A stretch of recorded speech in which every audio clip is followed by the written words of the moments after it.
अस्सलाम वालेकुम, मैं जमील फारूकी हूं। आप मेरा ऑफिशियल यूट्यूब चैनल देख रहे हैं। आज सितंबर 2025 की 23 तारीख है, मंगल का दिन है जिस वक्त ये वीडियो रिकॉर्ड हो रही है। पाकिस्तानी वक्त के मुताबिक दोपहर के 1:30 बज चुके हैं। मेरी अंडरस्टैंडिंग में, मेरी नजर में अब तक की 3 टॉप स्टोरीज, बड़ी खबरें, टॉप डेवलपमेंट्स हैं जो मैं आपके साथ शेयर करना चाहूंगा। सबसे पहली और बड़ी खबर अडियाला से, जिसके मकीन यानी 25 करोड़ अवाम के मुर्शद यानी कप्तान यानी कैदी नंबर 804 यानी इमरान खान ने मैंडेट चोरी करके इक्तदार में आने वाली फॉर्म 47 की जाली सरकार के वज़रा, ओहदेदारों, सहूलतकारों, टाउटों, बल्कि अपनी जमात के मरकजी कायदीन को ऐसे तत्ते तवे पर बिठाया कि आगे जाते हैं तो कुआं, पीछे जाते हैं तो खाई, हर तरफ जग हसाई ही जग हसाई। और अब कैदी नंबर 804 का बड़ा हुक्म आ चुका है जनाब। आग लगा देने वाला हुक्म आया है। इस हुक्म को मरकजी कयादत कभी भी इग्नोर नहीं कर सकती। आज वैसे एक इंपॉर्टेंट दिन इस लिहाज से भी है, मंगल है, मुलाकातों का दिन है। आज एक अहम केस भी लगा हुआ है। इसके बावजूद जो कैदी नंबर 804 ने खड़ाक किया है, अपने मुखालफीन को चारों शाने चित किया है, अपनी मरकजी कयादत को मुंह दिखाने लायक नहीं छोड़ा है और यह हुक्म दे दिया है कि तुम कौन होते हो बीच में आने वाले।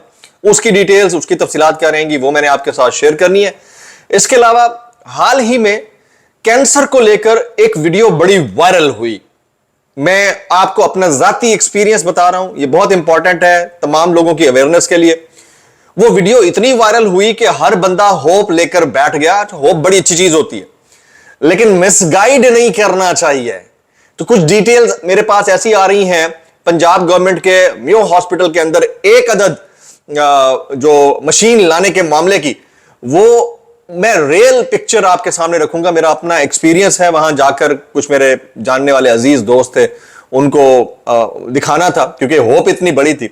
वो कुछ शेयर करूंगा। इसके अलावा कुछ वायरल ट्वीट्स, वायरल बयानात, इसलिए गुजारिश है वीडियो शुरू से आखिर तक देखिएगा। एक और गुजारिश, अगर आपने चैनल नहीं किया अभी तक सब्सक्राइब, जरूर सब्सक्राइब कर लीजिएगा। बेल आइकन यानी घंटा या घंटी अपने अंगूठे उंगली साथ रख के डंडे से दबा सकते हैं। इसके अलावा व्हाट्सएप चैनल का लिंक हर वीडियो डिस्क्रिप्शन के अंदर मौजूद होता है, जाइए उसको क्लिक करके ज्वाइन कर लेंगे। आपका हमारा राब्ता बेहतरीन तरीके से हो सकता है। सबसे पहले आप सबसे गुजारिश है कि जो बड़ों की फिपनी फाश अट्टे हुए ना, उसके ऊपर आप फॉर्म 47 के वज़ीर आज़म के फरमुदात के मुताबिक ऊ करके या थू थू थू थू करके एहतजाज जरूर रिकॉर्ड करवा दीजिएगा। आपके हमारे पास यही ऑप्शन मौजूद है। आज 23 तारीख है, 24 तारीख की रात 9 बजे तक मिशन अजान जारी रहेगा। आप लोग उसमें पार्टिसिपेट कर रहे हैं। मैं आपको ऑलरेडी बता चुका हूं कि मैं एक पेशेंट के साथ हूं, तो इस वजह से मैं कल के 2 व्लॉग्स नहीं कर सका। इतनी सख्त अजियत वाली कैफियत है, मैं बयान नहीं कर सकता। वो अपना एक्सपीरियंस आगे चलकर शेयर करने लगा हूं। सुनिए, बड़ा हुक्मनामा यानी आग लगा देने वाला हुक्मनामा क्या है। इमरान खान ने बैरिस्टर गौहर, अली अमीन गंडापुर और बैरिस्टर सैफ को बड़ा हुक्म जारी कर दिया। अलीमा खान साहिबा के मुताबिक इमरान खान साहब ने कहा है कि बैरिस्टर गौहर, अली अमीन गंडापुर यानी सीएम केपीके, उनके तर्जुमान यानी बैरिस्टर सैफ जो मुशीर इत्तलात भी हैं, ये एस्टैब्लिशमेंट से अब कोई राब्ता ना करें, मुक्तदरिया से कोई राब्ता ना रखें। वो कहते हैं एस्टैब्लिशमेंट ने अगर कोई बात करनी है तो डायरेक्ट मुझसे करे, बीच में मीडिएटर कोई नहीं होगा। तो इन्होंने इनको नाकों चने चबवा दिया है अपने साथियों को, मरकजी कायदीन को। शायद इनके ऊपर कोई मिसट्रस्ट है या फिर इन्होंने जो घुमा फिरा के बात आगे पेश करनी होती है खान साहब को, या फिर बाहर आते हैं तो कुछ और रिएक्ट कर रहे होते हैं, उसके ऊपर खान साहब शदीद गुस्से में।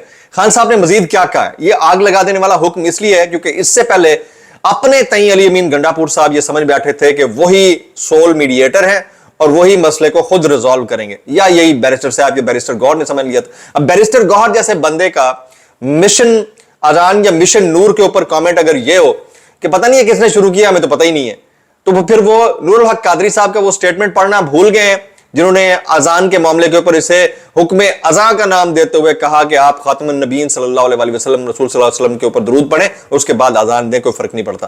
तो आप पहले आपस में तो कंसल्ट कर लें या कांटेक्ट कर लें। ये पब्लिक को आप बेवकूफ बना रहे हैं, तो इसके ऊपर खान साहब शदीद नाराज हैं। अच्छा, मेरी इतला के मुताबिक आज ही की तारीख के अंदर, ये मेरे गैर मुसद्दिका ज़राए, ज़ाहिर टेबल के नीचे हमारा कोई बंदा तो नहीं बैठा, उन गैर मुसद्दिका ज़राए के मुताबिक खान साहब को यह बताया गया जबकि करोड़ों लोगों ने अजान दी है, तो खान साहब ने बड़ी दबीज मुस्कुराहट के साथ, वो एक गर्दन पीछे करने वाला स्टाइल है, वो किया और फिर हंसे। हालांकि इससे कोई इंपैक्ट उनको पता है कि कोई नहीं होना, शैतानों की सफों में कोहराम ही मचना है, लेकिन उन्होंने इसको अप्रिशिएट किया। क्या कहते हैं वो जरा सुनिएगा। खान साहब कहते हैं जो जजेस रूल ऑफ लॉ के लिए खड़े हुए हैं वो कौम के हीरोज हैं। सहाफियों के बारे में भी यही कहा, जो सहाफी नौकरियां गंवा बैठे हैं कौम के लिए खड़े हुए हैं वो हमारे लिए हीरोज हैं। फिर वो कहते हैं मोहसिन नकवी क्रिकेट को वैसे ही चला रहा है जैसे एक बड़ा शख्स पाकिस्तान को चलाने की कोशिश कर रहा है। वो जो कहना चाह रहे हैं आप समझ गए होंगे। फिर वो कहते हैं मोहसिन नकवी जब तक चेयरमैन पीसीबी है, एक सूरत में पाकिस्तान मैच जीत सकता है कि मोहसिन नकवी और फिर एक बड़े शख्स ओपनर जाएं, सिकंदर सुल्तान राजा और काजी फायसा अंपायर हो और सरफराज डोगर जो है थर्ड अंपायर हो। ये उनके ट्वीट के अंदर जुमले हैं। तो उन्होंने चारों शाने चित्त कर रखा है तमाम सियासतदानों को। फिर उन्होंने कहा कि इमरान खान ने अलीमा खान ने इमरान खान के बिहाफ पर कहा कि इमरान खान ने पाकिस्तान टीम की शिकस्त का पढ़ा और बहुत दुखी थे कि यह पाकिस्तानी टीम के साथ हो रहा है। वो कहते हैं कि अब जो हालात हैं पाकिस्तान के जीतने का एक ही तरीका है कि ओपनर्स जो है वो 2 और 3 जो है वो अंपायर हो और एक थर्ड अंपायर हो। जो नाम मैंने ले दिए वो आपने सुन लिए जनाब। ये इमरान खान साहब के कमेंट है। अच्छा, इसके ऊपर जो है अलीमा खानम साहिबा उन्होंने भी गुफ्तगू की है। वैसे तो अलीमा खानम साहिबा क्या कल के तारीख में एक मडभीड़ भी हुई है, एक सहाफी हैं शौन शिराजी साहब उनके साथ, लेकिन अलीमा खानम ने कहा कि इमरान खान ने कहा है कि पेशावर जलसे में शिरकत करें, जुल्म के खिलाफ और जमहूरियत के लिए खड़े हो, ये आपकी आजादी के लिए जलसा है, इसको इग्नोर बिल्कुल मत कीजिएगा, इसको इग्नोर बिल्कुल मत कीजिएगा। ऑलरेडी पाकिस्तान जो इंडिया से शिकस्त खा बैठा है उसके ऊपर बहुत ज्यादा इस वक्त वावेला मचा हुआ है। आज एक इंपॉर्टेंट मैच है श्रीलंका, अगर आज का मैच पाकिस्तान हारता है तो पाकिस्तान ठाकुर गयो इसमें से। इसके ऊपर रमीज राजा साहब ने स्लैम किया, ठीक ठाक स्लैप मारा पाकिस्तान क्रिकेट टीम और चेयरमैन क्रिकेट बोर्ड के ऊपर। हफीज ने किया, वो शुएब अख्तर ने किया, वसीम अकरम ने किया, ठीक ठाक गुस्से में। ये पाकिस्तान क्रिकेट टीम है, ये हालात हैं। तो आज का मैच जो है वैसे बड़ा इंपॉर्टेंट है, तो इसमें देखना ये होगा कि इसमें फर्दर क्या चीजें निकलती हैं। लेकिन याद रखिएगा कि हालात जो हैं वो बिल्कुल मुख्तलिफ नहीं है। अभी जरा पिछले मैचों से मुख्तलिफ नहीं है, हार के चांसेस ज्यादा हैं। अभी जरा आ जाते हैं खान साहब के मजीद जो मामलात हैं उसके ऊपर मैं बात कर रहता हूं जनाब। ये जरा सुनिए, इमरान खान ने इंसदाद दहशतगर्दी अदालत रावलपिंडी में 19 सितंबर की समाअत की कार्रवाई और सीसीटीवी फुटेज के साथ हाई कोर्ट के ऑर्डर तक अदालती कार्रवाई रोकने की दरख्वास्तें दायर की, जो अदालत ने आज खारिज कर दी। ये हमारा निजाम इंसाफ, निजाम अदल। पीटीआई ने आज अडियाला जेल के बाहर अवामी असेंबली लगाने का फैसला किया। आज अलीमा खानम साहिबा, उज़मा खानम साहिबा, बाकियों की मुलाकात होगी। इमरान खान साहब की काफी दिनों से अपने बेटे कासिम खान या साहब का एहलिया जमाइमा खान से बात नहीं कराई गई है, ना ही किसी अहबाब को अंदर जाने दिया गया है। अभी तक की लेटेस्ट ये है जो मैं आपके साथ शेयर करना चाह रहा था। नवंबर में एहतजाज पर थाना सादकाबाद में दर्ज मुकदमे में अलीमा खान को मरकजी मुलजिम करार दे दिया गया है। अच्छा, इससे पहले कि मैं एक दो वायरल ट्वीट्स, वायरल बयान शामिल करूं, जरा मैं ये जो हाल ही में एक वीडियो बड़ी सरफेस हुई, डॉक्टर शहजाद करीम भट्टी साहब उस वीडियो के अंदर प्रेजेंट हुए। देखें, अच्छा ट्रीटमेंट कोई भी लाता है उसको अप्रिशिएट किया जाना चाहिए। मैं जरूर अप्रिशिएट करूंगा कि एक अच्छी मशीन लाई गई है, लेकिन मेरा सवाल डॉक्टर शहजाद करीम भट्टी साहब से या पंजाब गवर्नमेंट से सिर्फ इतना है कि आपने बगैर उसकी लेटेस्ट इंफॉर्मेशन लोगों को बताए ये कह दिया कि 60 मिनट में कैंसर का ट्रीटमेंट होने लगा है और आप पहुंचे और हमसे राब्ता करें। आपने ये नहीं बताया कि is it acceptable for the stage 3 cancer patients? क्या ये स्टेज 3 के कैंसर पेशेंट्स के लिए है, स्टेज 2 के कैंसर पेशेंट के लिए है, स्टेज 4 के कैंसर पेशेंट्स के लिए है? 1 घंटे के अंदर 3-3 हजार लोगों की क्यू बनी हुई है और उसमें डॉक्टर साहब तो नापेद है। उनके छोटे छोटे इतने जो टूचे बैठे होते हैं ना, वो बैठकर जो है कम्युनिकेट कर रहे हैं, जी ये तो इससे तो नहीं हो सकता ना, आप खुद सोचें, ये बात कर रहे हैं। खुद उनके अपने जो स्टाफ के लोग हैं कि ये तो ड्रामा ही है, गिमिक है, ये उनके स्टाफ के लोग। मैंने अपना आई विटनेस हूं जाकर, मैंने तो मेरा ख्याल है कि करेक्ट इंफॉर्मेशन भी लोगों तक पहुंचाना। अगर ट्रीटमेंट के लिए मशीन आई है, इट इज एप्रिशिएबल होना चाहिए, और बहुत सारी जगहों पर नहीं होगा तो यहां है तो इट इज एप्रिशिएबल, लेकिन करेक्ट इंफॉर्मेशन देना भी सदका जारिया है, ताकि कोई बंदा जो चीचू की मलियां से आ रहा है, जो साउथ पंजाब से आ रहा है या सिंध से आ रहा है कि आपने ये वाली चीज बताई कि 60 मिनट के, उसके लिए तो एक होप डेवलप हो गई और बड़ी अच्छी बात है, होप देना जिंदगी की बड़ी अच्छी बात है। लेकिन अगर वो मशीन ट्रीट कर ही इनिशियल स्टेज कैंसर या ट्यूमर को सकती है, तो आप वो वाली इंफॉर्मेशन भी वीडियोस के अंदर जारी कर दें कि भाई इस कैटेगरी के पेशेंट आ सकते हैं, ताकि रश ना लगे और इस तरह की मशीनों के ऊपर ट्रीटमेंट हो सके। ये मेरी दस्त बदस्त गुजारिश है पंजाब गवर्नमेंट से या मियो हॉस्पिटल के एमएस साहब से या शहजाद करीम भट्टी साहब से, जिन्होंने वीडियो बनाकर लोगों को होप दी है, बड़ी अच्छी बात है, लेकिन इसमें इसको कुछ डिटेल के अंदर बयान कर दें तो लोगों को फॉल्स होप नहीं होगी और वो आकर जब उनको कुछ नहीं मिल रहा और जाते हैं तो गालियां देते हुए ना जाएं, ये आपकी अपनी रेप्यूट के लिए बेहतर है। तो ये मेरा अपना एक्सपीरियंस था, एक अदद अजीज के साथ ये मामला हुआ। मैंने कहा कि ये तो चमत्कार हो गया अगर ऐसा कुछ हुआ है।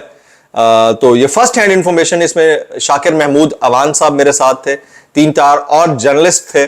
हम जाकर देखना चाह रहे थे कि ऐसा हुआ है। तो ये एक अच्छी और पॉजिटिव डेवलपमेंट है और इससे लोगों को फायदा होगा। लेकिन हमारे एक अजीज के साथ ये हुआ, उस बेचारे को अपॉइंटमेंट का टाइम भी अगले 6 महीने बाद मिलना था और उन्होंने ऑलरेडी कह दिया कि जनाब मन, आपका जो स्टेज 4 कैंसर है that is not treatable, even 3, even 2, even 1 भी नहीं है इनिशियल स्टेज के ऊपर। जिसका 4 सेंटीमीटर का ट्यूमर है वो सिर्फ खत्म हो सकता है। तो ये इंफॉर्मेशन आप किसी वीडियो के जरिए कह दें ताकि लोगों को गलत मालूमात ना मिले उसके ऊपर, वो गलत होप और खर्चे करके ऐसे शहर में आकर दर बदर मारे ना फिरे और बददुआएं ना दें। ये मेरी एक गुजारिश थी जो मैं आपके साथ शेयर करना चाह रहा था। कुछ वायरल ट्वीट्स, वायरल बयानात इस डिस्क्लेमर के साथ, अगर आपको मेरी बात भी लगती तो माजत, ज्यादा भी लगती इंतहाई माजत, और ज्यादा भी लगती सानू की कैसे कर लेते हो यार। ये इमरान रियाज खान साहब कहते हैं, मरियम नवाज से कहलवाते हैं कि इमरान खान किस्सा पारीना बन गया। ये कैसा किस्सा पारीना है जिसका नाम लेकर मरियम नवाज खुद मशहूर होती हैं? तो किस्सा पारीना है तो आप नाम ही ना लें, बात ही खत्म हो गई। इमरान खान ऐसा किस्सा पारीना बना है कि ये उसके ट्विटर अकाउंट से डरते हैं। जब मैं हिरासत में था तो मुझे कहा गया कि इमरान खान पर हमने क्रॉस लगा दिया है। ये वाली बातें करके आप अपना लेवल और गिरा रहे हैं। अच्छा, मैं देख रहा था कि ये शेर अफजल मरवत साहब कहते हैं पाकिस्तान क्रिकेट टीम अब खैर से तशरीफ वापस ले आए, उम्मीदें आप अंधों यानी ब्लाइंड की टीम से होनी चाहिए। इंडिया से बार बार हारने से पूरी कौम को हजीमत उठानी पड़ती है, अंधेर नगरी चौपट राज है। अच्छा, उलमाए कराम से भी मैं गुजारिश करूंगा जरा ये हमारी टीम की परफॉर्मेंस के लिए भी कुछ दुआ कर दें। और ये जो गलत उम्मीदें वाबस्ता कर दी जाती, झूठ बोलना, वो कहते हैं तुम्हारे पास कोई फासिक आए और गलत बयानी करे तो उसके ऊपर भी कोई कमेंट कर दें। जनाब मुफ्ती तकी उस्मानी साहब, मुफ्ती मुनीबुर रहमान साहब, मौलाना तारिक जमील साहब, या इसके अलावा और बाकी उलमाए कराम, तो आपकी बड़ी मेहरबानी होगी। जो हालात डेवलप हो गए हैं मुल्क के अंदर वो हम अपनी आंखों से देख रहे हैं। गरीब गरीब से गरीबतर होता चला जा रहा है। अगर आप अपनी असलियत देखना चाहते हैं, कभी किसी थाने में चले जाएं। आप अगर अपनी असलियत देखना चाहते हैं, कभी किसी सरकारी अस्पताल या प्राइवेट हॉस्पिटल का विजिट कर लें। अपनी असलियत देखना चाहते हैं तो किसी अदालत के अंदर चले जाएं। इन तीनों सेक्टर्स के अंदर आप जलील होंगे। एक मोटरवे पुलिस के ऊपर हमें फख्र था कि वो गलत काम नहीं करती, वो भी मैंने खुद एक्सपीरियंस कर लिया एक दिन पहले।